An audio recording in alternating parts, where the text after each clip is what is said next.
ओम शांति। सर्व बंधनों से मुक्त मैं आत्मा निरंतर योगी हूँ। मस्तक पर विराजमान मैं हर बोझ हर बंधन से मुक्त हूँ।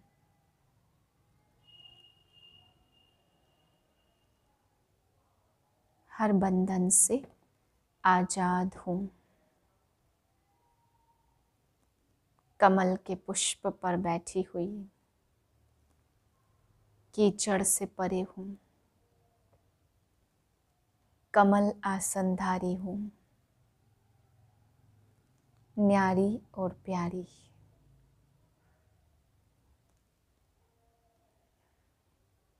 इसी ऊंची स्थिति के आसन पर बैठ आज के महावाक्य सुनते हैं। 28/10/2021 के महावाक्य हैं।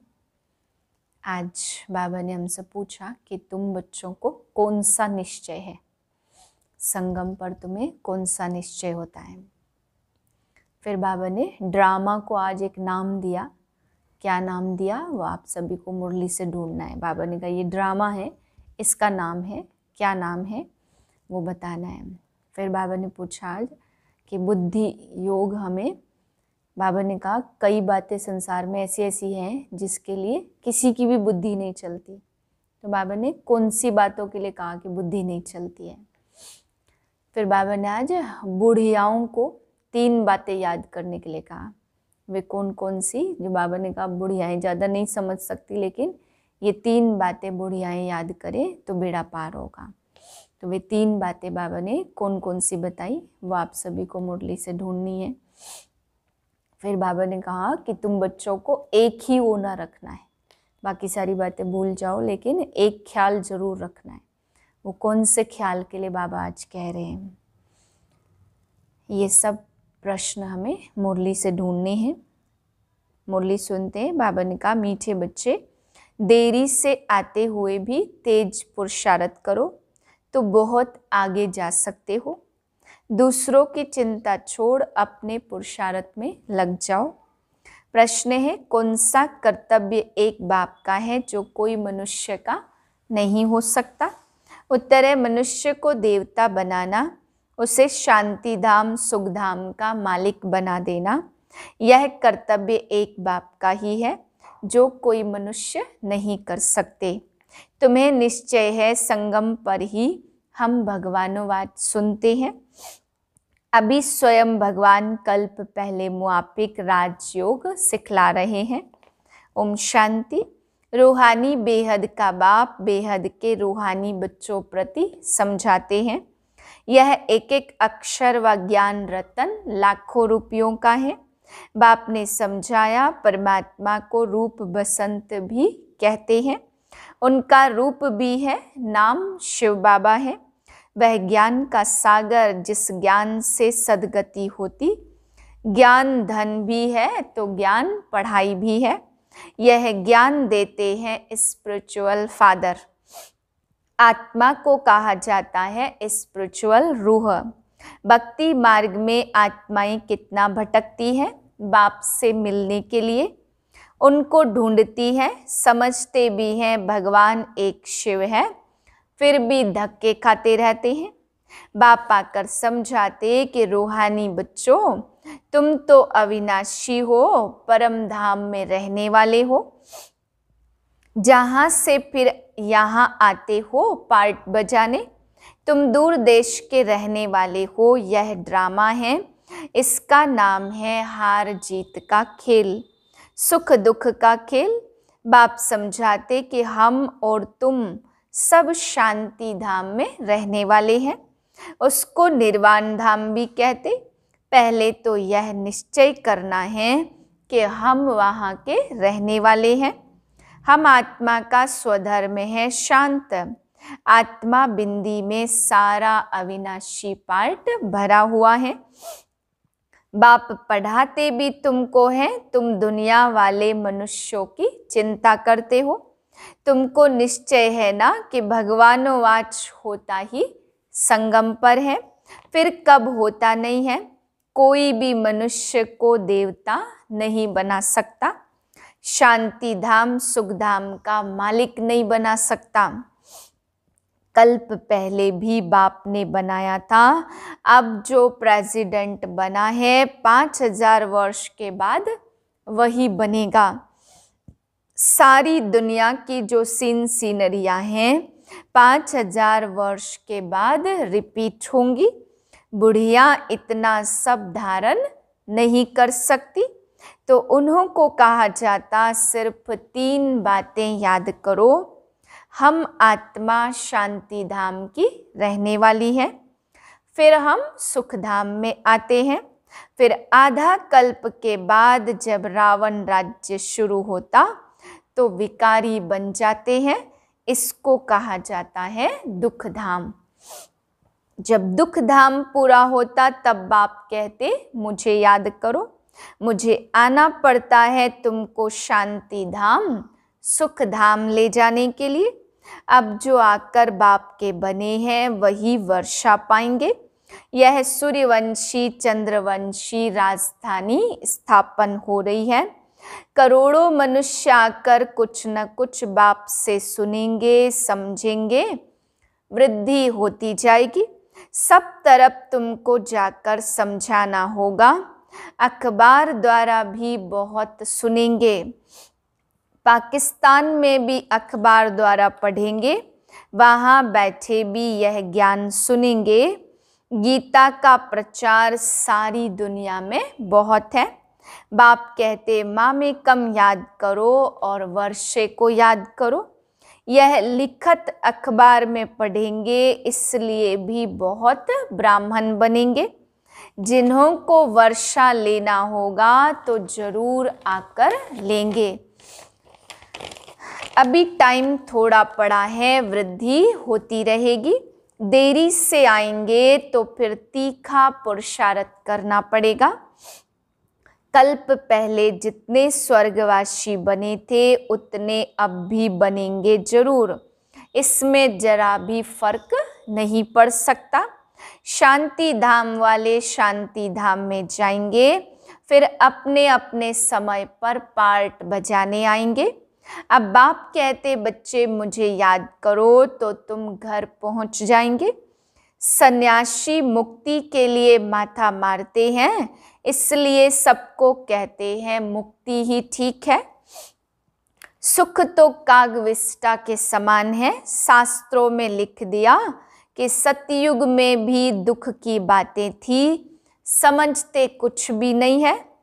कहते हैं परमात्मा को आना है, पतित पावन परमात्मा आओ, आकर हमको रास्ता बताओ।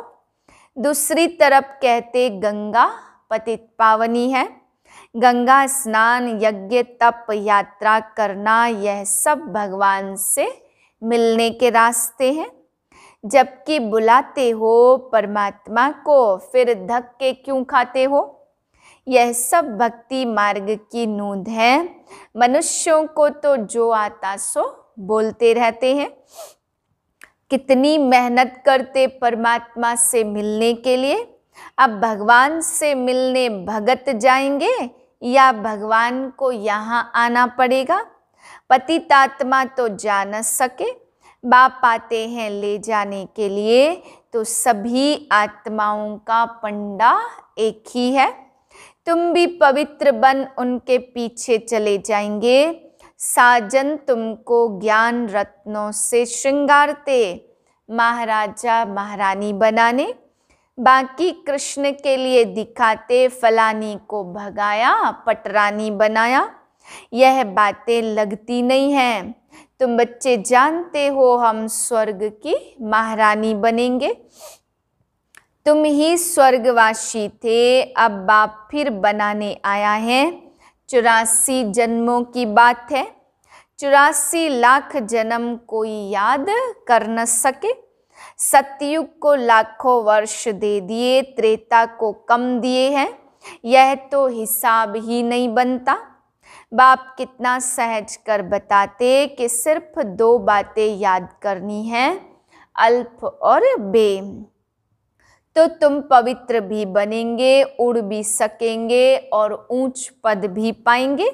तो यह ओना रखना चाहिए, कैसे भी करके बाप को याद करना है। माया के तूफान भी आएंगे परंतु हार नहीं खाना। भल कोई क्रोध भी करे परंतु तुम नहीं बोलो।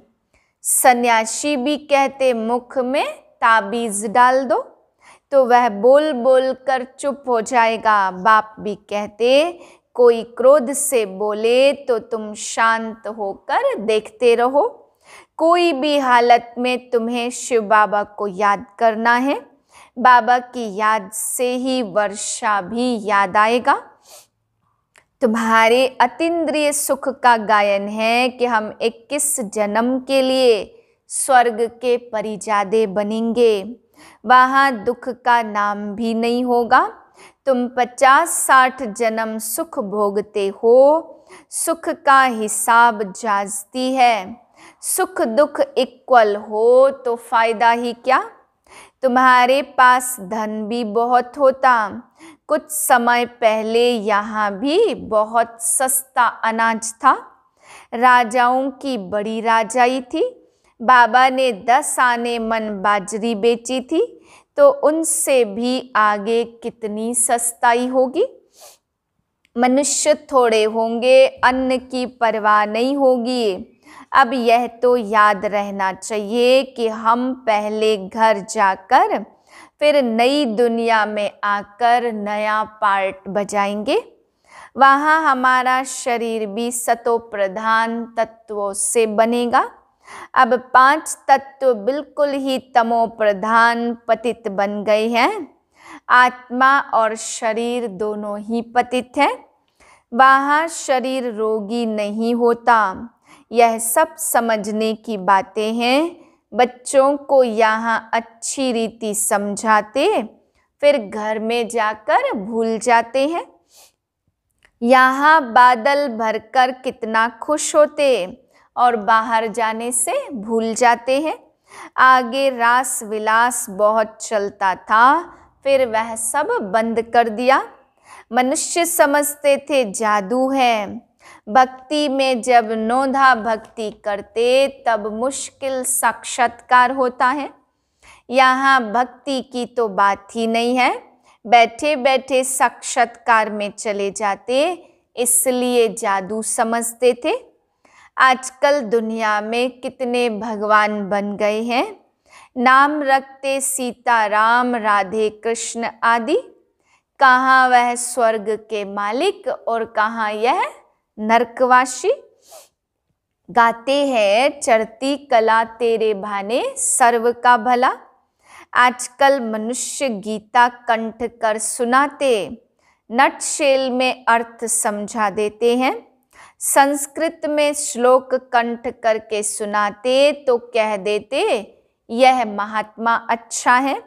लाखों मनुष्य जाकर पांव पड़ते हैं। उस पढ़ाई में तो 15-20 वर्ष लग जाते। लौकिक पढ़ाई में उन्हों में कोई बुद्धिवान होते तो झट श्लोक आदि कंठ कर सुनाने लगते, तो उनके पास ढेर पैसे इकट्ठे हो जाते हैं। यह सब कमाई के रास्ते हैं। जब कोई देवाला मारता तो भी जाकर संन्यास धारण करता है, तो सब चिंताएं दूर हो जाती हैं। फिर कुछ न कुछ मंत्र जंत्र याद कर लेते, चक्र लगाते रहते। ट्रेन में भी चक्र लगाते रहते हैं। यहाँ तो बाप कहते अपने को आत्मा समझ बाप को याद करो। बाप और आत्माएं सब निराकारी दुनिया में रहती, वहाँ से साकारी दुनिया में आते हैं पार्ट बजाने। अब नाटक पूरा होता, तुम तमो प्रधान होने के कारण वापस जा नहीं सकते। अब बाबा आया तुमको सतो प्रधान बनाने। अभी अपने घर सब जाएंगे, बाकी स्वर्ग में देवी देवताओं का राज्य होगा। शांति धाम, सुख धाम, दुख धाम कब कब था, यह किसकी बुद्धि में नहीं आएगा। क्योंकि घोर अंधियारे में है, समझते हैं कलयुग का अंत अर्जुन इतने 1000 वर्षों के बाद होगा।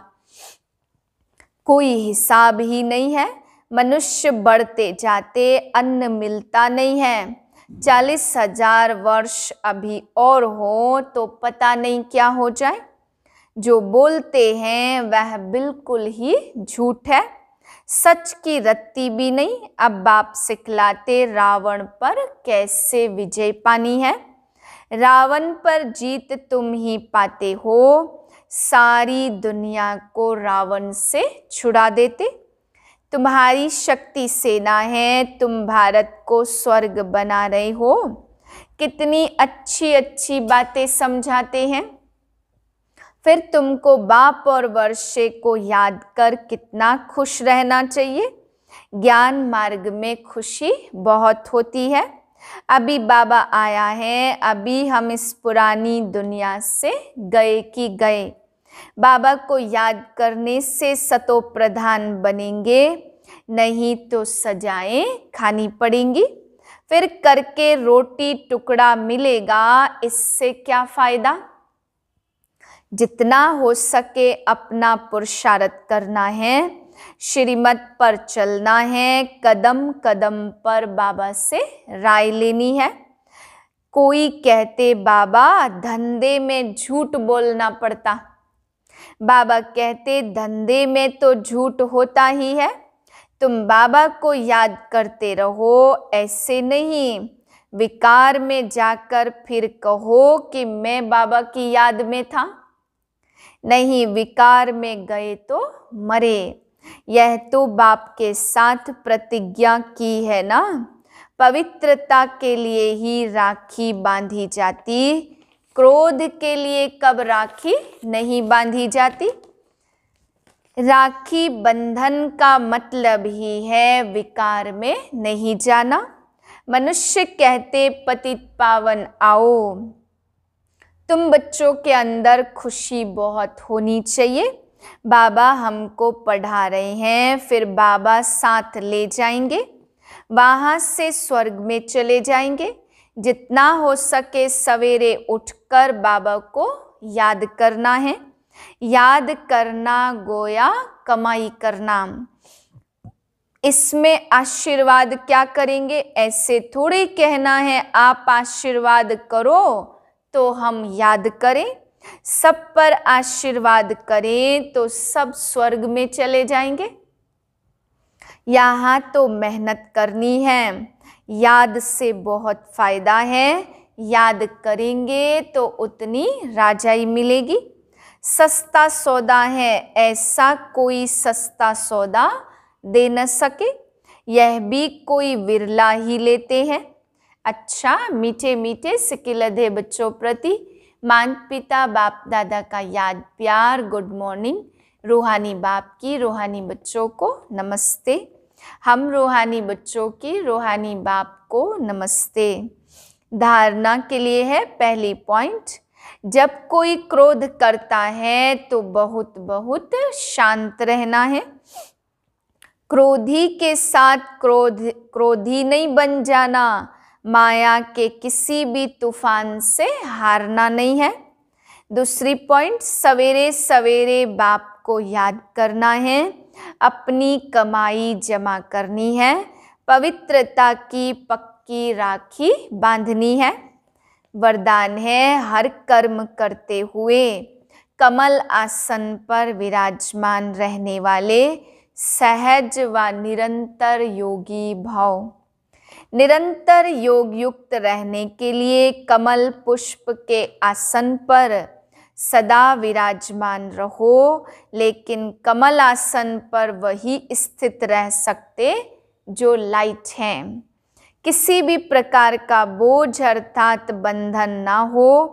मन के संकल्पों का बोझ, संस्कारों का बोझ, दुनिया के विनाशी चीज़ों की आकर्षण का बोझ, लौकिक संबंधियों की ममता का बोझ, जब यह सब बोझ खत्म हो तब कमल आसन पर विराजमान निरंतर योगी बन सकेंगे। स्लोगन है, सहनशीलता का गुण धारण कर लो तो असत्यता का सहारा नहीं लेना पड़ेगा। ओम शांति।